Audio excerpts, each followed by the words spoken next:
You're watching Dave and Keith on Net Talk 757, your one-stop shop for volleyball on Hampton Roads.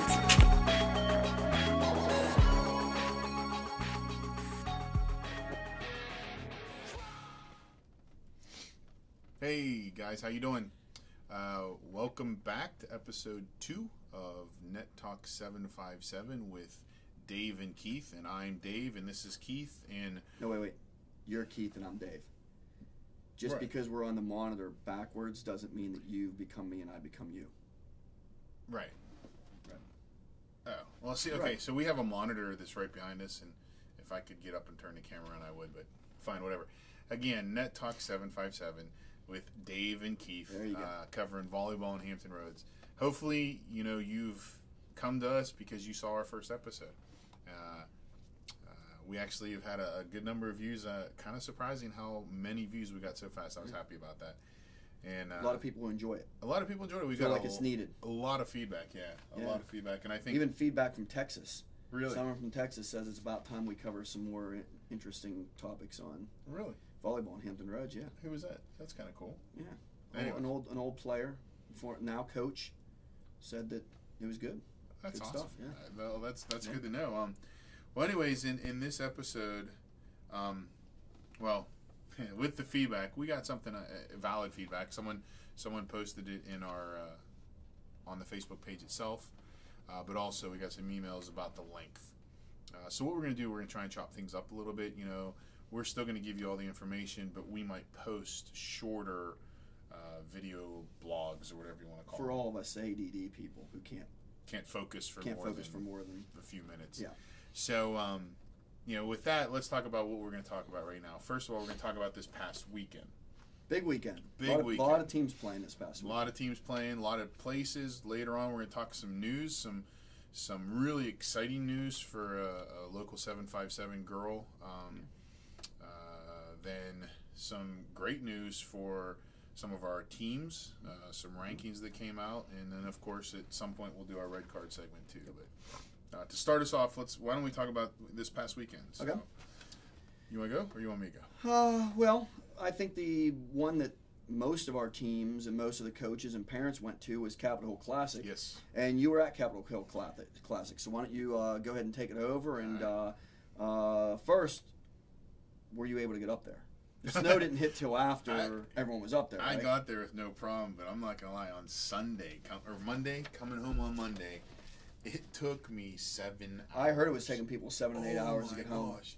You guys all know because you're 757, and those of you who don't know, we got a storm in D.C. It started probably around 1:30, 2 o'clock, and it started snowing, and we finished up at about 3:30, and there was already an inch or two on the ground, and traffic was terrible. Horrendous. I didn't even tell you this. Another coach from our club, they left about 2 hours before we did, right? Mm-hmm. And they didn't know that you should get on the I-95, get on the HOV lane. Right. And so where HOV ends and where the I-95 interstate meet, right, I got there the same time he did. Wow. He left 2 hours before I did, crazy. But I did HOV and breezed right through. So, yeah, it was pretty bad. So the key would have been like HOV and a sled. No, the key would have been making it into gold and leaving it like 9 o'clock in the morning or whatever time they finished. But anyway, so Capitol Hill Classic. We did have a bunch of teams there. I think to my count there was 22 teams. You can actually see below I posted the results. I posted the results from day 1. Day 2 I got too busy. I didn't have time to do that. Okay. But I did post the final results. And we'll talk about that in a second. But at the tournament this weekend, really the club that just reigned on high was Metro American. Metro right? American.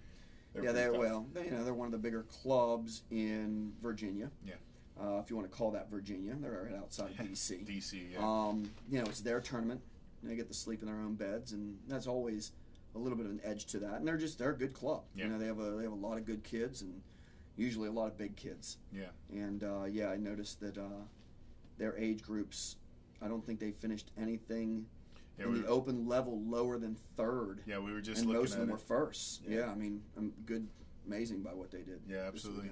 If any of you parents out there want to go look, the website was sportwrench.com. All right, if you go to sportwrench.com, there will be a thing there that says results. You can click on that. Under that, it'll have Capitol Hill Classic, and you can look at the results for everyone. But what I did want to do is at least give a shout out of those 22 teams, the teams that at least finished in the top 5 in their respective levels. Oh, and by the way, if you haven't seen it yet, look just below us down here on the Facebook page. I did my best to go around and try and video teams. Right, it was kind of hard because I was coaching, but whenever I had a downtime and I wasn't, back at the hotel trying to sleep, I grabbed my camera and went around and videoed some teams. So I got 6 teams that I was able to video and put up some footage. So go check it out; it's pretty cool. You didn't videotape my team. You were in Chicago. So that's just an excuse. I don't handle excuses. The last episode we talked about this. Yeah. And you were supposed to video, but you had a shaky hand, and I said that your assistant. I had a real shaky hand after the first day. We'll get to that later. Yeah, whatever. Just ignore him. So check that video out; it's pretty cool. And also, listen, send me links. nettalk757 at yahoo.com. Send me links in the next video. I'll try and add your team. Right. This was basically me. I stood there. Some of you, if you go watch it, you saw me standing at the corner. I had my little monopod and my camera, and I just videoed. And then I tried to post some footage of your girls doing some good things. But anyways, back to the results. I'm going to go from just the top 5, right? If you finished in the top 5. In 16 Open, we had MVP Select tied for 5th place out of 61 teams with a 5-3 record. And you also had Williamsburg 16 National, Williamsburg Volleyball Club. They finished 5th with a 6-2 record, both of them in Open. I actually just missed MVP. I tried getting there to film them, and I just missed them. They had finished. It's that long line at Starbucks. Oh my gosh, that long line. That's ridiculous. Telling you, gets you every time. It's funny is my assistant coach's parents came up, and I think they were in that line forever, too. Of course they were. Yeah. Everyone was in that line. Right. All right, so then in 17 Open, we had Hampton Roads Juniors 17 National Blue. They tied for 5th with a 6-2 record. They're actually on my highlight tape. Then in 14 Club, you had Beach Elite 14 Red. They tied for 3rd with an 8-1 record. In 12 Club, you had the Beach Elite 12 Red, tied for 3rd with a 7-1 record. Good records. Yeah, no doubt. Let's see. And then down here, we had an 18 Club, Peninsula Juniors 18 Mizuno. They tied for 3rd with an 8-1 record. Another real good job. Then in 13 Club, you had Beach Elite 13 Red finish 2nd with an 8-1 record. And as you notice, I'm going from like 5th up to anyone who might have finished 1st. So they finished 2nd. They deserve a really big shout out. If I'm trying to think who coaches that team. Well, either way. Then let's see. Then we did have one 1st place finish, and that goes to Williamsburg's 17 Nationals. In 17 Patriot, they finished 1st with an 8-1 record. So good job, guys. Real good representation, for the Hampton Roads by them. Yeah, nice to see that many clubs going to a big tournament like that, and not just participating, but doing well for the 757 area. Yeah, absolutely. And competing and showing that we can compete with those teams that are up there. Yeah. So what about you? What did you do? Well, Chicago was cold. We also had snow, but it didn't snow while we were there. But it was cold. I think in the 3 days we were there, the high was 19 was the highest of the 3 days, and that seemed balmy. We went to the city the second day, and we had to walk 1 block, and it felt like you were walking 50 blocks. Jeez. You're walking right into the wind? Everything's wind. Yeah, it doesn't matter what direction you're walking, it's into the wind. City, yes, right? Yes, and there's a good reason for that. But we got our deep dish pizza. Yeah. So it was well worth it, right. Chicago was interesting. Sports Performance ran it, and if you know anything about Sports Performance, they've won, 22 national championships now since they started their club. Right. Just an amazing program. The center itself was very, very nice, very efficient. I think I've used that word with all of our coaching staff. There wasn't square footage of their facility that was not something directed toward volleyball. Right. 16 courts, I want to say it is. Okay. Under one roof. It was warm inside, which for a facility like that was pretty impressive itself. And a lot of very good teams. Right. A lot of Midwest teams, some teams from out in California came in.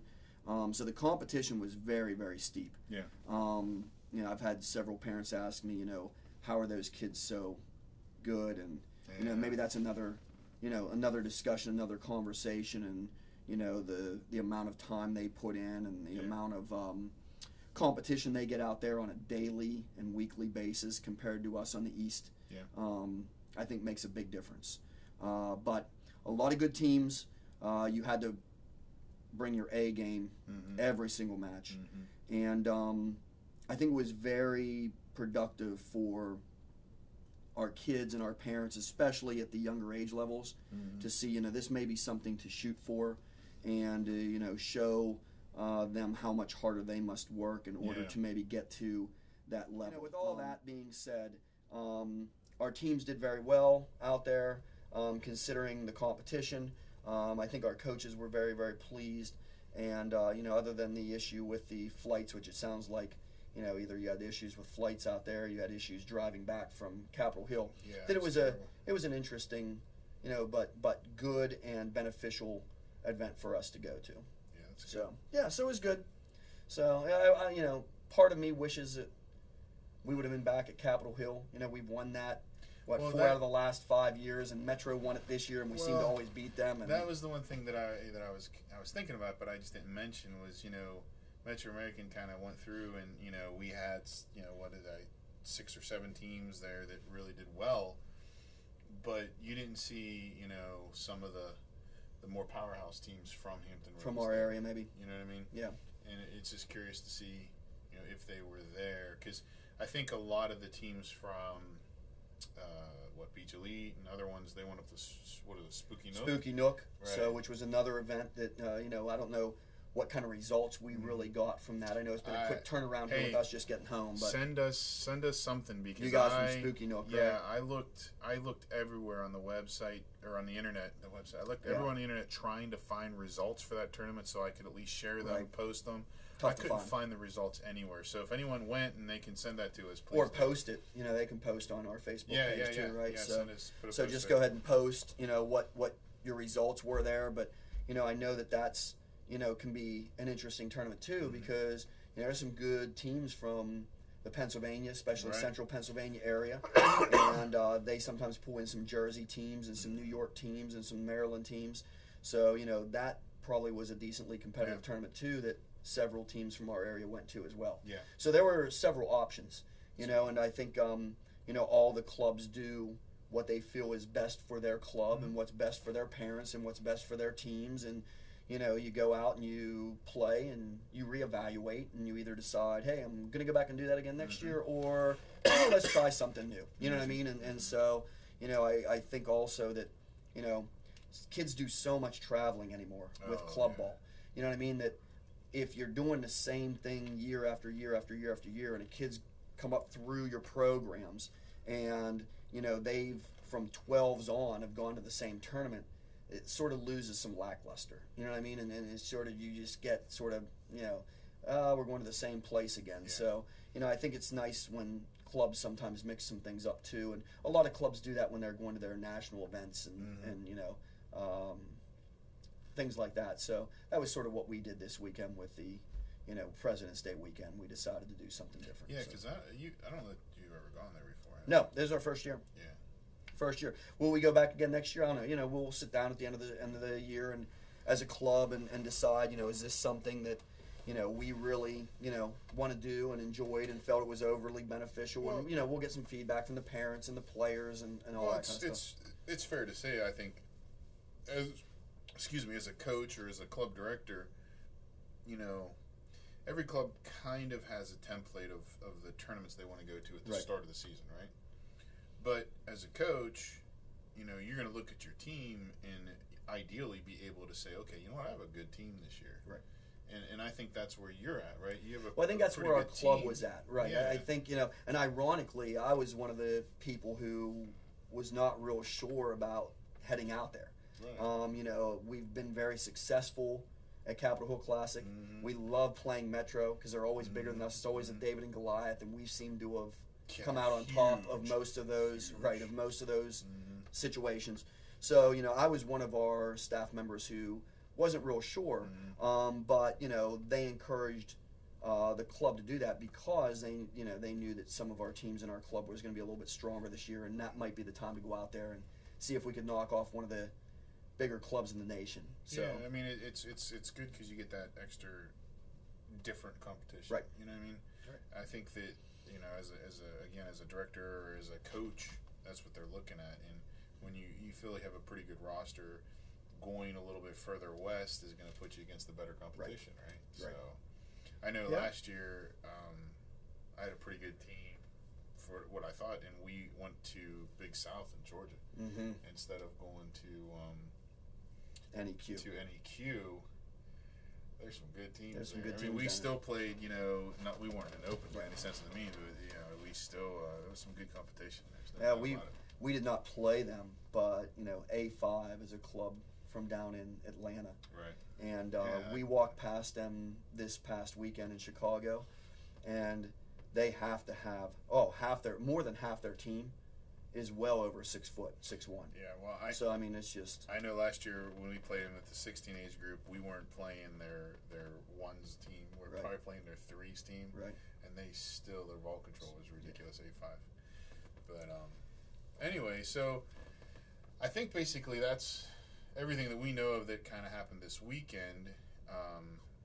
Except for, of course, it was Valentine's Day. And did you handle Valentine's Day correctly? Well, I texted. You texted? Yeah. I didn't do anything. Well, here's the problem, right? My son, he's 12. Right. As we were getting ready to leave Friday night, he starts vomiting. He got the flu. My poor wife was up with him until 10 o'clock. While you were having fun in D.C. The following morning, she stayed up all night with him, never went to bed. So my daughter called me and let me know that she was up all night, so I didn't call her. I let her sleep. It wasn't until like 7 o'clock that night I finally talked to her, and by then it was too late. Nice. So, yeah, well done. Yeah, sucks. Done. Oh well. But yeah, so I think that's the three main events that went on this weekend. Again, if you are a coach, a parent, a player, and you can give us some results about what went on at Spooky Nook because you were up there, send it to us. If you have a video, send it to us. We may be able to do something with that still. Yeah, send us a link. I'll throw it together. It doesn't take but a minute, thanks to the software of today to put a quick video together. So, and for you guys who are at Capitol Hill Classic and all the clubs, great job. Way to represent the 757. And for us who was out in Chicago, we're still thawing. Although I tell you what the good news about that is, it was so cold out there that this week did not seem cold to me. It really didn't. This week sucks. You even been to work one day this weekend? Well, depends what you call work. Yeah. Well, schools have been closed all week, right? So anyway, but yeah, so that's what we got for the tournaments. And when we come back, we're going to be talking a little bit of some updated news with some things that are going on in the 757. Yeah. All right. See you in a second. Actually, it's more like 10 seconds, 15 seconds, something like that.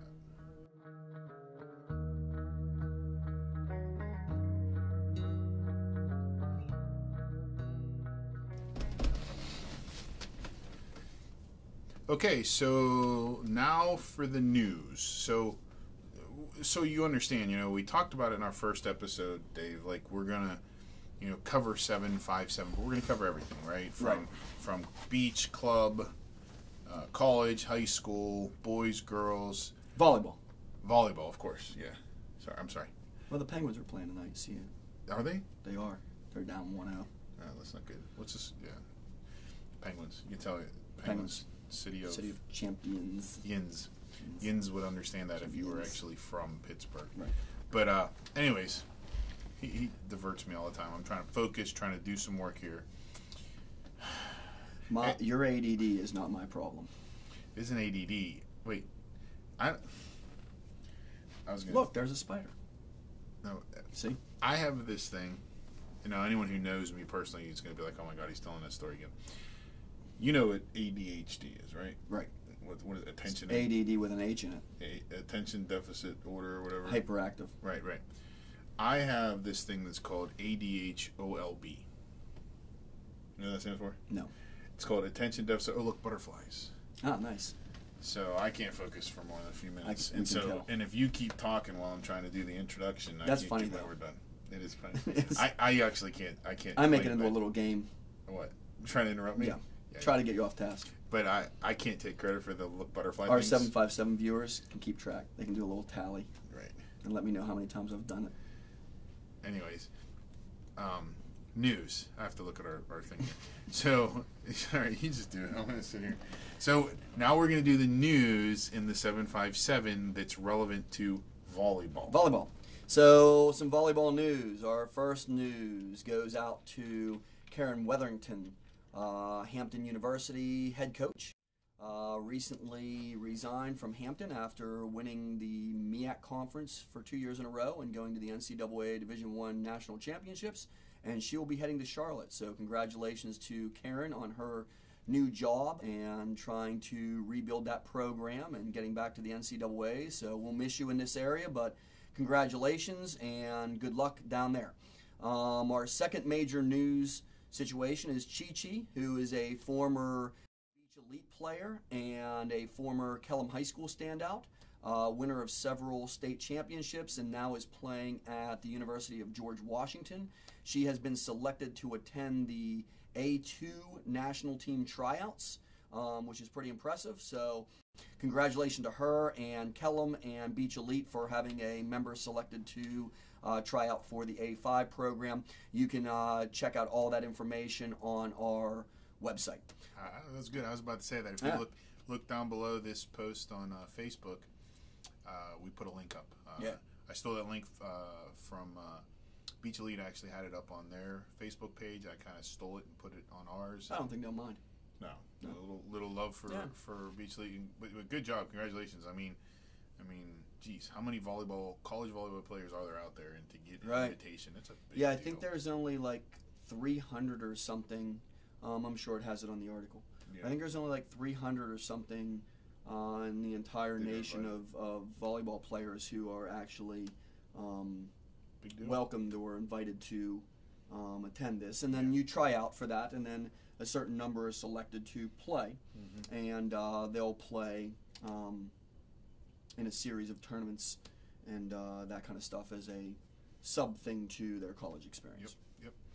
And then I'll take the third thing that we're going to talk about today. So AES, right? Advanced Event Systems, is that what it's called? Right. So basically, AES, most of you coaches know what that is. Some of your parents know what it is because when you go to the larger tournaments, you can go there and track the results and see how your teams are doing. I know they use it for Monument City. They use it for most. A lot of ones, the big, the qualifiers, they'll use it. Yeah. But AES, they have this thing on there that is a national, like, power. It's a power ranking. It's just power ranking. Ranking. Right. Much like maybe college football.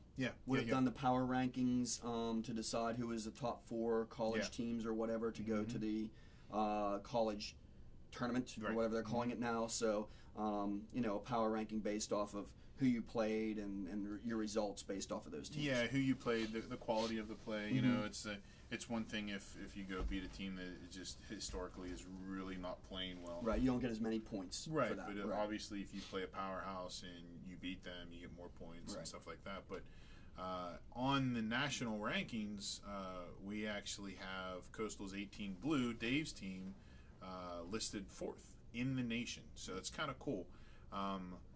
It's a big deal. It really is. They take into account the tournaments they've played, the teams they've played.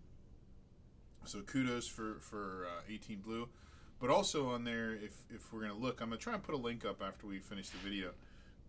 They have regional rankings also. Right. And you go in there, and I did look at it real quick, and for each age group, I don't know if we'll be able to put all of that in because it's a lot of information. Yeah, it is a lot. but I'll put a link there and maybe try and describe how to get to it. Maybe there's a lot of 757 teams. Yeah, there is in the top 10. And those will constantly change throughout the year, too. Yeah. Because as you play in different tournaments and as you play in different calibers of tournaments, those rankings can consistently go up and down based off of not only how well you've done, but the quality of opponents that you're playing against. So, you could even play against a top opponent and lose and still gain points because that opponent is a very, very good opponent. And one of the things Dave said was, when we were talking about this earlier, is sometimes there will be tournaments in there, but if the scores aren't put in, that doesn't go into the algorithms or go into the calculations. So as coaches, when you play in a tournament, make sure you get on AES and add it. Right, not just the win and loss, but you want to add your scores as well. Add the scores. That's critical because you want to research a little bit and read. There's actually, when you go there, there's a link on the right-hand side that actually says, how does this work? Explains how the rankings are done. How does this work? And I talked about it. And one of the things in there is you need to put your score in. So coaches, if you didn't, you go into AES and you put your results in there for tournaments that you play, so that a little side note there. That's important too. Like if you are going to go play at NEQ or you're playing in a larger tournament, if you want to get seeded correctly, you need to be putting in the results from the tournaments that you're playing in. If you don't have anything in AES and they have no idea who you are, they might, if there's 100 teams, they might put you at 80th. Exactly. And you could be coming in 20th. And some of the tournaments are so big anymore that it is impossible to do it manually anymore. Yeah. So you're talking the directors. The directors to do it. Yeah. So, probably 95 to 98% of the way the tournament is ranked is going to be done based off of computer standings. Yeah.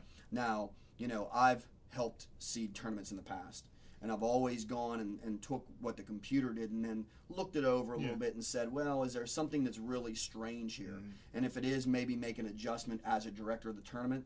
But you're not doing that a whole lot because if you're going in, if you're doing a large tournament where you have, 40, 50, 60, 70, 80 teams per, age group, right, it would take you forever to do that. Sure. So, a lot of it's being done by computer rankings. So if you're not putting in your results into the computer, it can't do anything about your ranking. Yeah. So take that into, word of advice today from 757.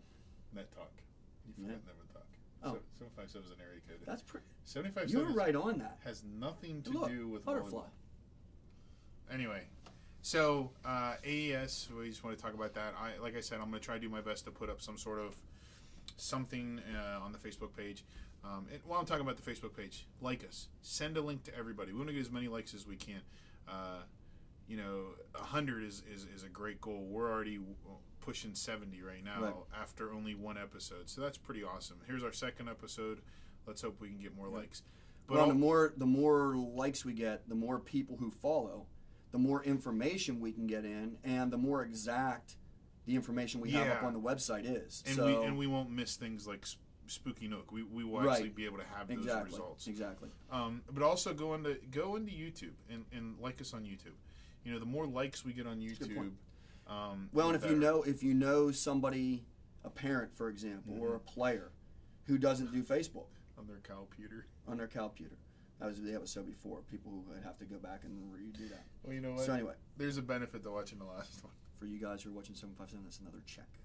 All right, but for people who don't have Facebook, right, the best way for them to get the information and get it from us would be then just to log into our YouTube page. Which is Net Talk 757. Right. It's the same thing. We're trying to keep it simple.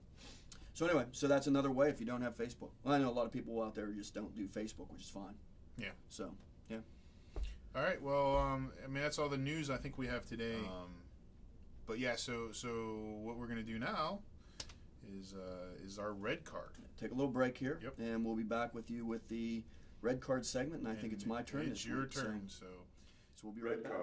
Red card. Red card. It's the red card segment on Net Talk 757. All right, Net Talk 757 people, we're back with the red card segment. Am I still leaning? No. We've discussed that I might be leaning all the time. I don't know. Just talk. Okay.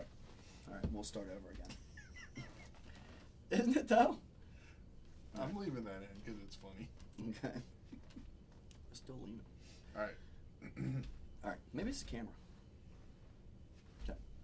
All right. So we're back with Net Talk 757, and we're with the red card segment. You did the red card segment last time, so I thought I would take my turn this time and see if we can hit a topic that I have, and mine is honoring the game of volleyball. And I think that's somewhere along the line that's been lost a little bit, and it bothers me a little bit.